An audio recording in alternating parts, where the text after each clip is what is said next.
Bonjour, aujourd'hui je vous retrouve pour vous parler de la reproduction sexuée des plantes à fleurs. Tout d'abord, qu'est-ce qu'une fleur? Il faut bien se souvenir qu'une fleur, c'est un appareil reproducteur. Donc dans un appareil reproducteur, on va trouver différents organes reproducteurs, mais pas que.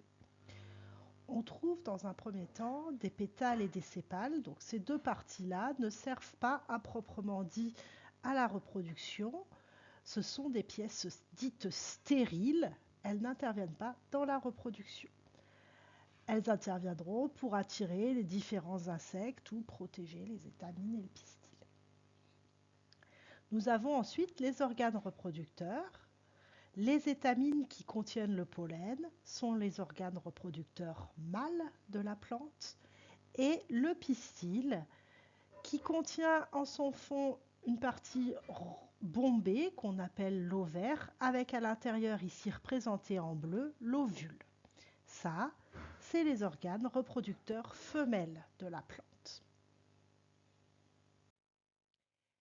Sur l'exemple que je vous ai montré avant, les organes reproducteurs femelles, pistils et mâles, étamines, étaient sur la même fleur, mais il peut arriver que pour une plante donnée, par exemple ici le kiwi, on ait des fleurs que avec des étamines, dans ce cas-là ce sont des fleurs mâles, et des fleurs d'autre part qu'avec des pistils, et dans ce cas-là ce sont des fleurs femelles.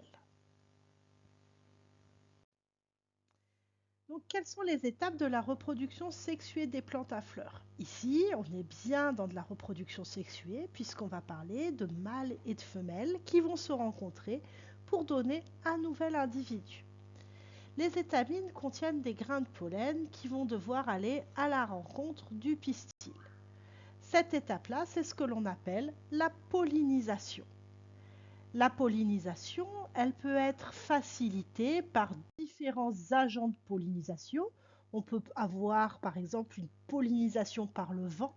Dans ce cas-là, on voit sur cette image ici, c'est un bouleau, que les fleurs mâles du bouleau sont pendantes, ce qui va permettre aux étamines d'être secouées par le vent et aux grains de pollen de s'en aller jusqu'à des pistils de bouleau grâce au vent.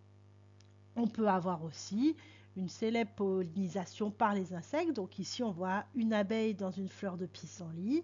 On voit que l'abeille est recouverte de petits points jaunes. Donc le pollen du pissenlit s'est accroché à l'abeille qui, lorsqu'elle va aller butiner dans une autre fleur de pissenlit, permettra le dépôt des grains de pollen sur le pistil d'une autre fleur.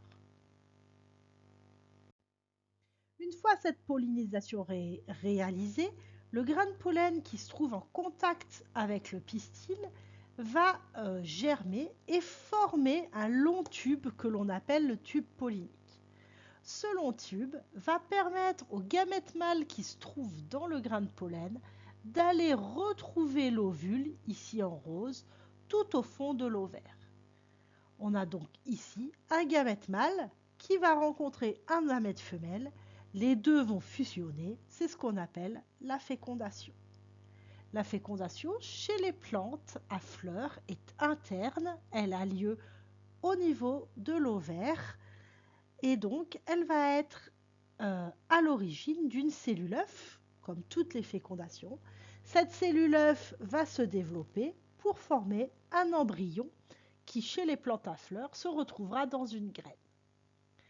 Les plantes à fleurs ont pour particularité de développer plus ou moins un fruit, donc plus ou moins gros, et le fruit, il est issu en fait du développement et de l'évolution de l'ovaire après fécondation.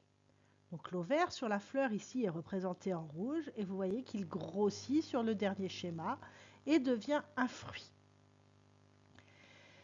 La présence de la graine dans un fruit va permettre sa dispersion. En effet, la graine va être emmenée plus loin pour se retrouver au sol par différents agents de dispersion.